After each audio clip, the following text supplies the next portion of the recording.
चतुर्थी हो, छोटी चतुर्थी हो, किसी भी चतुर्थी का व्रत अगर स्त्री करती है तो उसके पति का तो उम्र बढ़ता ही है, साथ में उसके पुत्र का वैभव भी बढ़ता है। उसके पुत्र का वैभव भी बढ़ता है, उसकी संतान का सुख भी बढ़ता है। तो का व्रत अगर स्त्री करती है तो बच्चों का वैभव भी बढ़ता है। जिसकी फैक्ट्री नहीं चल रही हो, फैक्ट्री में बार बार कुछ तकलीफ आ रही हो, गाड़ियां नहीं चल रही हो, फोर व्हीलर गाड़ियां ले रखी हैं, कभी ट्रक गड़बड़ हो रहा है, कभी ट्रक में ये हो रहा है, कभी गाड़ी में ये हो रहा है, कभी बस में ये हो रहा है। बस एक काम करना, दुर्वा का थोड़ा सा भाग लेकर पानी के लोटे में उसको डालकर 5 अक्षत के दाने उसको पटक कर उस गाड़ी के अंदर उस कलश को रख दो, बस आधे घंटे के लिए, और उस पानी को चक्के के चारों तरफ डालते डालते जाइए दुर्वा के साथ, तकलीफ नहीं देगा। फैक्ट्री का भी यही प्रमाण है। दुर्वा में वो अमृत तत्व छुपा है जिसका सुख आनंद दे जाता है। बेलपत्री की मध्य पत्ती पर, बेलपत्री की बीच की पत्ती पर लगाया हुआ चंदन और पत्ती के 3 पत्तियों का जहां पर मिलन हुआ है उस जगह पर लगाया हुआ शहद शिव को जब चढ़ाया जाता है तो वो भाग्य की बेकार रेखा को भी बदल देता है। वो साधारण नहीं है। चने की दाल जब हम दान करते हैं तो स्वर्ण के बराबर दान का, प्रॉपर्टी के बराबर दान का लाभ जीव को प्राप्त होता है। आज भी नारायण के मंदिर में बद्रिकाश्रम में 41 दाने चने की दाल के देने पर, अब कोई 41 तो गिनता नहीं इसलिए पोटली में बांध कर ले जाता है। इतना भी टेंशन, इतनी भी चिंता व्यापे, इतनी भी परेशानी चल रही हो, थोड़े दिन बाबा की जो जलाधारी है, इस जलाधारी पर हल्दी का थोड़ा सा लेपन करिए। हल्दी का लेपन कर कर जिस पात्र से शिव जी को जल चढ़ाओगी उसी पात्र पर अपनी 3 उंगलियों का स्पर्श हल्दी का कर कर फिर बाबा को कुंदकेश्वर महादेव के नाम से जल चढ़ाना प्रारंभ करो। जो हल्दी का लेपन आपने जलाधारी पर करा है उसी जलाधारी की 1 उंगली कलश पर लगाकर लेकर आओ। घर के अंदर जब प्रवेश करो या व्यापार में प्रवेश करो तो जो कलश पर हल्दी लगाकर लाए हो वही दरवाजे के ऊपर थोड़ी सी मात्रा में कुंदकेश्वर महादेव के नाम से लगाना प्रारंभ कर दो। कैसी भी चिंता हो 7 से 8 दिन में वो चिंता समाप्त होगी ही। कभी मौका लग जाए अपनी जिंदगी में, कभी मौका लग जाए, कभी तुम्हारी जिंदगी में मौका लग जाए, सिद्धि विनायक गणेश जी का दर्शन करने के लिए जाओ, दगड़ू गणेश का दर्शन करने के लिए जाओ, अष्ट विनायक का दर्शन करने के लिए जाओ, उनके मंदिर में एक बार आवाज लगा कर कह देना हर हर महादेव। सबसे ज्यादा खुश होंगे मेरे गणेश जी महाराज, आज तो मेरे पिता का आशिक आया, आज मेरे पिता को चाहने वाला आया, और पिता का प्रेमी मेरा भी प्रेमी। कभी हरि विठ्ठल का दर्शन करने के लिए पंढरपुर में जाओ, क्योंकि भारत की भूमि पर केवल एक भगवान नारायण का मंदिर ऐसा है, पूरी भारत की भूमि में क्या पूरे विश्व में केवल भगवान पांडुरंगा हरि विठ्ठल का मंदिर ऐसा है जिसमें भगवान विष्णु के सिर पर शंकर का शिवलिंग है, और पूरी दुनिया में एक हरि विठ्ठल में केवल पांडुरंगा हरि विठ्ठल। इसलिए पंढरपुर में दर्शन करने जाओ, विठ्ठल विठ्ठल विठ्ठल विठ्ठल विठ्ठल विठ्ठल के साथ में एक आवाज और होना चाहिए हर हर महादेव। तो हरि विठ्ठल प्रसन्न हो जाते हैं। मेरे मस्तक पर जो शिव बैठे हैं उसको देखकर आवाज लगा रहा है हरि विठ्ठल। जो बेटा बेटी नौकरी के लिए अप्लाई कर रहे हैं, जो बेटा बेटी चाहे सरकारी नौकरी हो, प्राइवेट नौकरी हो, सर्विस के लिए अप्लाई कर रहे हैं, उन बेटा बेटियों से निवेदन है, दुर्वा शिव जी को समर्पित कर कर केवल दूब जानते हो ना, दुर्वा सब जानते हैं। दुर्वा जो माला पिनाई थी उसमें बहुत सारी लगी थी, पढ़ी है हम बताना।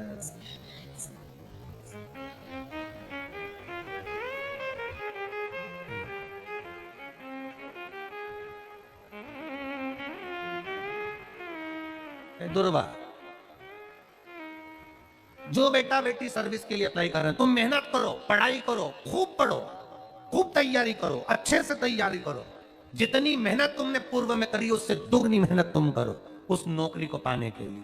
और साथ में जब एग्जाम के लिए जाओ, कहीं इंटरव्यू देने के लिए जाओ, दुर्वा शिव जी को, इस दुर्वा का जो डंडी का मुख है ये अशोक सुंदरी वाली जगह, फिर समझ लीजिए जैसे ये शिवलिंग, ये गोल जलाधारी, यहाँ से पानी नीचे गिरता है, बीच में अशोक सुंदरी का स्थान होता है।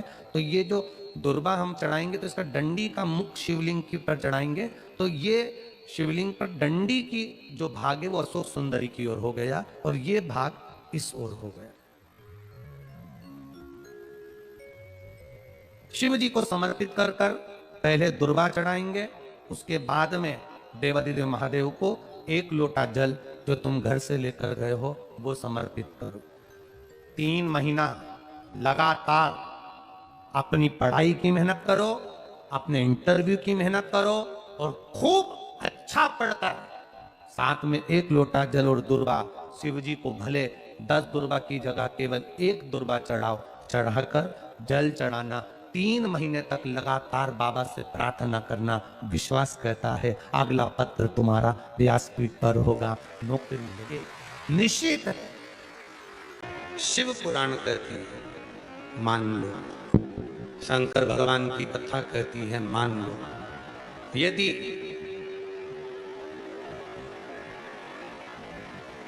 जिंदगी में अगर कोई तकलीफ बहुत बड़ी आकर खड़ी हो गई है जिसका कोई हल ही नहीं निकल रहा, एक बेलपत्री लीजिए, अपनी हाथ की उल्टे हाथ की हथेली पर रख लीजिए, सीधे हाथ की हथेली से बेलपत्री को दबा दीजिए। शिव जी के मंदिर में कुछ देर मौन होकर बैठ जाए, जैसे सनकादि ऋषि बैठे, चारों की चारों भाई सनकादि ऋषि शिव जी के मंदिर में मौन होकर बैठे हैं। एक हाथ से उन्होंने अपने हृदय को भाव से समाहित किया। ना शंकर भगवान कुछ बोले, ना सनकादि ऋषि कुछ बोले, और मन की संशय को मिटाना, मन की परेशानियों को मिटाना। हाथ एक बेलपत्र उल्टे हाथ पर रखकर सीधे हाथ से उसको दबाकर मौन होकर कुछ देर बैठी है। अपने मन में जो समस्या है उसका स्मरण करिए और शिव जी से अपने मन की बात कहकर श्री शिवाय नमस्तुभ्यं कहकर, ओम नमः शिवाय कहकर उस बेलपत्र को अशोक सुंदरी वाली जगह पर समर्पित कर दिया। अशोक सुंदरी वाली जगह तो मालूम है ना आपको, समझिए, देखिएगा जरा। ये शिवलिंग है, ये भगवान शंकर का शिवलिंग, ठीक है। ये जलाधारी, जहां पर भगवान शंकर का शिवलिंग रखा है, ये शिवलिंग, ये जलाधारी में सामने से पानी नीचे गिरता है। ये जल आप यहाँ चढ़ाओगे तो चारों तरफ घूमने के बाद ये उत्तर दिशा में चला जाए। राइट में गणेश जी का स्थान, लेफ्ट में कार्तिकेय जी का स्थान, बीच में अशोक सुंदरी का स्थान, बीच में अशोक सुंदरी का स्थान, बीच वाली। और शिव जी को ये जो अपने मन का भाव कहकर मौन रहकर चुप रहकर आप जो बेलपत्र समर्पित कर रहे हैं उसकी डंडी उत्तर की ओर मुखी हो और बेलपत्री अशोक सुंदरी वाली जगह पर समर्पित कर दो। 3 या 4 बार आप मौन होकर अपने मन की बात कहकर उल्टे हाथ में बेलपत्र रखकर सीधे हाथ से उसको दबाकर जब हृदय से शिव को अपने मन का भाव कहते हो, 5 या 7 दिन के अंदर उसका हल होना प्रारंभ हो जाता है। उसमें कहीं ना कहीं वो सुख का अनुभव देना प्रारंभ करता है। मेरा भोलेनाथ आपको ना कभी दासी बनाना चाहता है, मेरा भोलेनाथ ना आपको कभी नौकर बनाना चाहता है, मेरा भोलेनाथ ना कभी आपको सेविका बनाना चाहता है। मेरा भोलेनाथ तो आपका हाथ पकड़कर इस संसार सागर से, भव सागर से उन्नति की ओर आगे बढ़ाना चाहता है। वो आपको डूबने नहीं देगा, वो आपको नष्ट नहीं होने देगा, वो आपको तकलीफ में नहीं आने देगा, वो आपको कष्ट की ओर नहीं जाने देगा। वो शिव तत्व है, वो शंकर, वो गणेश, मेरा देवादिदेव महादेव। वो शिव तत्व है। सुयशा, मैं तुम्हें दासी नहीं बना सकता। सुयशा, मैं तुम्हें सेविका नहीं बना सकता। तो सुयशा ने कहा फिर कोई सेवा मुझे दे दीजिए। शिव जी ने कहा सुयशा, तुम नंदी से विवाह कर लो और नंदी से विवाह कर कर तुम नंदी की धर्म पत्नी बन जाओगी। और नंदी की अगर धर्म पत्नी तुम बन गई तो जिस जगह पर नंदी मेरे मंदिर के बाहर बैठा रहेगा,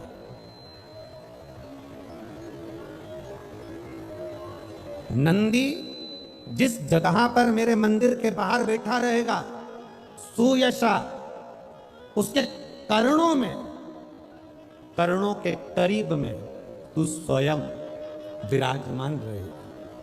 सुयशा, जब कोई नारी, जब कोई पुरुष, जब कोई बच्चा, जब कोई बुजुर्ग, जब कोई भी संसार सागर में रहने वाला मानव मेरे मंदिर में आएगा और नंदी के कान में कुछ कहकर जाएगा, तब तू उसको सुनकर माँ पार्वती से कहेगी। और पार्वती जब मेरे साथ प्रतिदिन प्रदोष काल में, प्रदोष के समय, शाम के समय भ्रमण पर जब पार्वती मेरे साथ जाएगी तो पार्वती मैया जिसके सामने नंदी को रोक देगी, मैं उसके ऊपर कृपा करते हुए चले जाऊंगा। ये हमारा भाव शिव महापुराण की कथा वर्णन कर,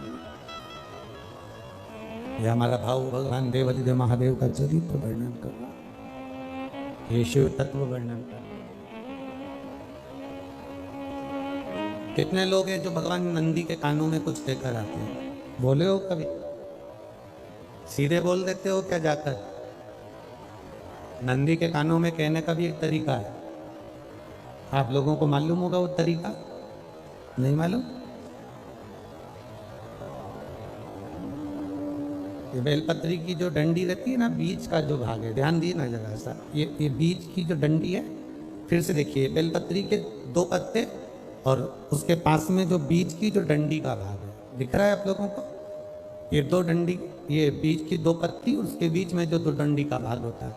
जब हम देवाधिदेव महादेव से कोई बात कहने वाले होते हैं ना कि बाबा बहुत दुखी हूँ, बाबा बहुत तकलीफ चल रही है, बाबा मैंने कंपटीशन एग्जाम में परीक्षा दी है, बाबा मेरे जीवन में ये तकलीफ हो रही है, बाबा, तब इस बेलपत्री की जो ये डंडी होती है, इस उंगली से, इस अंगुष्ठ से इस डंडी को पकड़ा जाता है और बाबा के कर्ण में कहने से पहले ये हाथ को नंदी के ऊपर रखकर फिर हम बाबा के नंदी के कानों में कहते हैं और चलते समय इस बेलपत्र को अशोक सुंदरी की जगह पर चढ़ाकर वापिस सजाते हैं। देवाधिदेव महादेव को पार्वती की बात मानना ही पड़ती है और वो कहना है। ये बेलपत्र की महत्व है। ये जितना फल एक बेलपत्र की पत्ती में, उतना की उतना फल। हम आपसे फिर कहेंगे, कभी मौका मिल जाए जिंदगी में, कभी तुम्हारे जीवन में अगर मौका मिले और कहीं बेलपत्री का वृक्ष मिल जाए जिसकी छांव तुम्हारे ऊपर पड़ रही हो, तुम्हारे ऊपर अगर बेलपत्री की छांव पड़ रही हो, उसके नीचे बैठकर कभी मौका मिले, एक बेलपत्री का पत्ता मात्र रखकर आप शिव जी का नाम लेकर जल भी अगर समर्पित कर रहे हो ना, तो वो 12 ज्योतिर्लिंग को जल चढ़ाने के बराबर फल प्रदान कर। एक बेलपत्री का पत्ता, एक बेलपत्री का वृक्ष, एक बेलपत्री के वृक्ष की छांव हमारे जीवन को कृतार्थ कर देती है। ली जा रहे हो, नौकरी नहीं लग रही हो, सर्विस नहीं लग रही हो आपकी, आपने बहुत एग्जाम दे ली, बहुत परीक्षा के लिए आपने तैयारी कर ली है, बहुत प्रयास कर लिया, बहुत प्रयास, अथक प्रयास आपने कर लिया। भगवान प्रदोष का अगर दिन हो और प्रदोष काल का समय हो और एग्जाम प्रदोष के बाद हो, या आपको तारीख मालूम पड़ जाए, उसके पहले अगर 15 दिन 20 दिन पहले भी प्रदोष पड़ रही हो, तो बेलपत्री समभागी बनाना। समभागी मतलब ये जो चिकना वाला पत्ता होता है ना बेलपत्री का, सीधा वाला भाग, और इस पत्ती का भी सीधा भाग होता है। ये दोनों जो बेलपत्री के चिकने भाग होते हैं महाराज, ये बेलपत्री का जो चिकना भाग है और ये चिकना भाग है, इन दोनों में लाल चंदन लगाकर बेलपत्री के भाग को जोड़ लो महाराज। इस भाग को अपने हस्त कमल में रखकर उल्टा हाथ उस पर रखकर भगवान देवाधिदेव महादेव के 12 ज्योतिर्लिंग का स्मरण करना। श्री शिवाय नमस्तुभ्यम, या पंचाक्षर मंत्र नमः शिवाय, या षडाक्षर मंत्र ओम नमः शिवाय।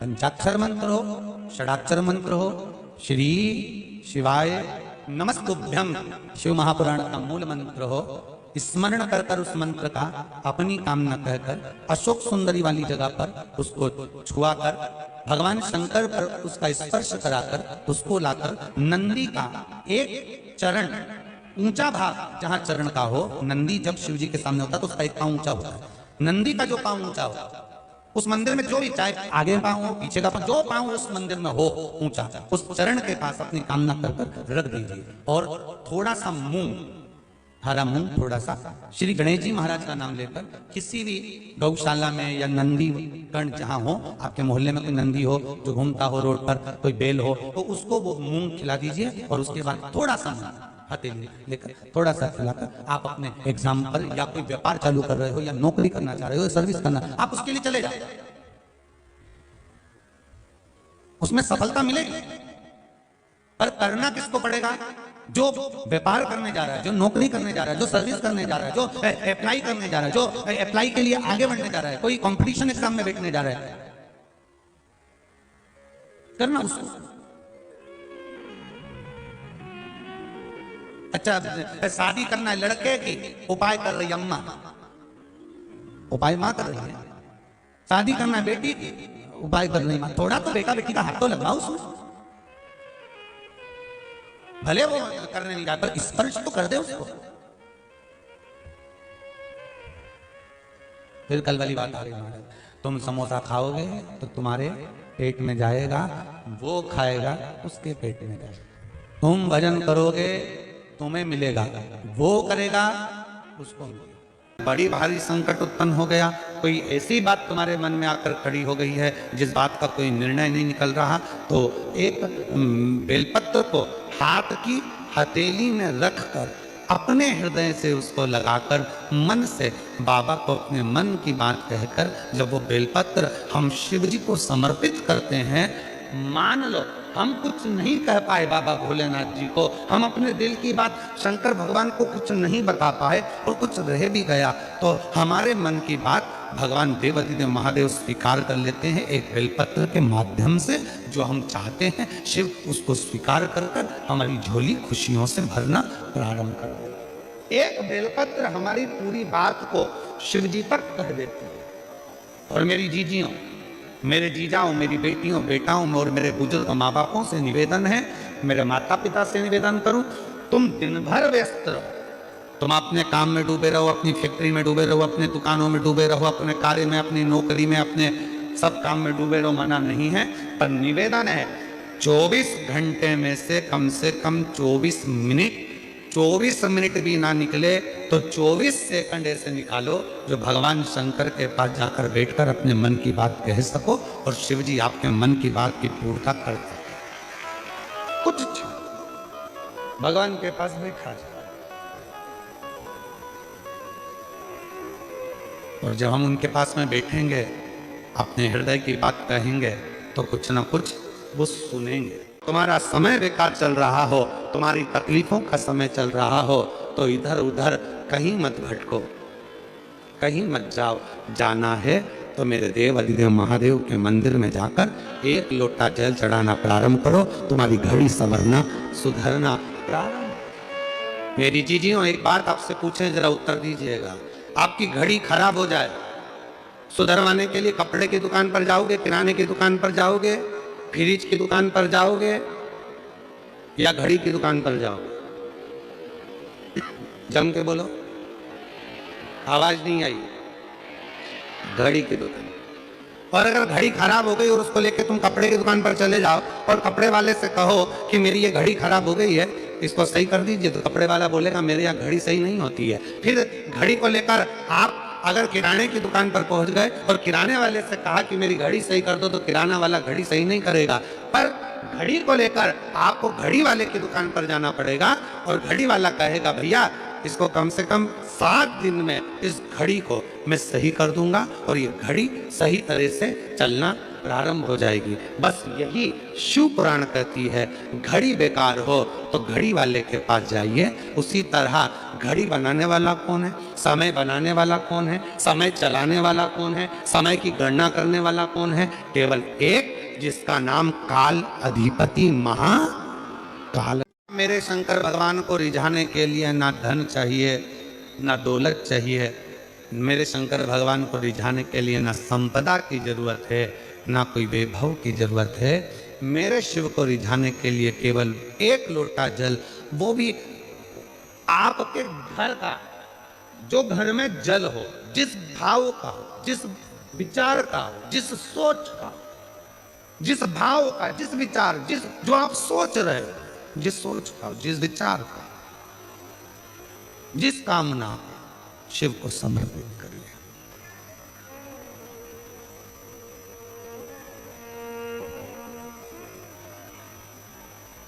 क्यों नहीं सुनेगा बाबा? शंकर भगवान तुम्हारे धन और वैभव से कभी प्रसन्न नहीं हो सकते। शंकर भगवान तुम्हारी सत्ता से, शंकर भगवान तुम्हारी बहुत सारी गाड़ियों से या बंगले से भगवान शंकर प्रसन्न नहीं हो सकते। अगर भगवान शंकर को प्रसन्न करना है तो उसका केवल एक साधन है, भीतर से कपट को निकालकर, छल को निकालकर, अपने भीतर से कहीं काम आसक्ति को निकालकर तब शिव को प्रेम का एक लोटा जल समर्पित करिए। शिव उसको स्वीकार कर लेंगे और आपकी झोलियां खुशियों से भरना प्रारंभ कर देंगे। शंकर भगवान को पाने के लिए, शिव को प्राप्त करने के लिए तुम्हारे विश्वास की जरूरत है और विश्वास को पाने के लिए तुम्हारे भाव की जरूरत है।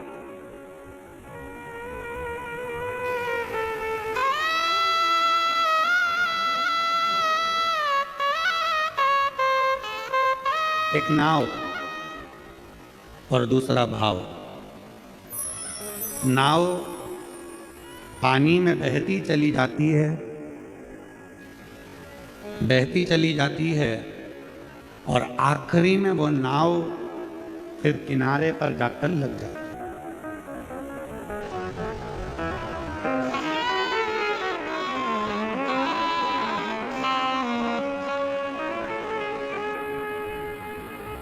पहले नंबर पर है नाव, पानी में बहती चली जा रही है, बहती चली जा रही है और आखिरी में जाकर वो किनारे पर लग जाती है। उसी तरह नाव पानी में बहते बहते मंजिल तक पहुंच जाती है और संसार का मनुष्य शिव की भक्ति के भाव में बहता बहता शंकर की शरणागति तक पहुंच जाता है। जब अपना कोई पैसा अटक जाता है, कोई कार्य अटक जाता है, कोई फाइल अटक जाती है, कोई काम नहीं होता, तो 5 जगह पर जल चढ़ाना प्रारंभ कर देते। पहला, ये शिवलिंग जलाधारी, बीच में अशोक सुंदरी का स्थान, 5 जगह पर हम जल चढ़ाना प्रारंभ कर देते जब कोई काम अटकता। पहला गणेश जी के स्थान, दूसरा षडानंद कार्तिकेय का स्थान, तीसरे नंबर पर अशोक सुंदरी का स्थान, चौथे नंबर पर जलाधारी के चारों तरफ और 5वां शिवलिंग का स्थान। जब हम यहाँ से जल चढ़ाना चालू करते हैं, फिर जल को यहाँ चढ़ाते हैं, फिर मध्य चढ़ाते हैं, फिर जलाधारी पर चढ़ाते हैं, उसके बाद शिवलिंग पर हम जल चढ़ाते हैं और धीरे धीरे जल चढ़ाकर अपनी जब कामना करते हैं, कितना भी कहीं पर भी पैसा अगर अटका होता है, 3-4 महीना अगर लगातार रोज जल चढ़ा है तो बाबा रास्ता खोज ही देता है, वो आता ही। चाहे कोई कंपनी में अटक गया, कोई कहीं अटक गया, या कोई फाइल अटक गई, या कोई कार्य अटक गया, तो बाबा सुनता है, निकालता जाता। बस आपका विश्वास दृढ़ होना चाहिए, आपका भरोसा दृढ़।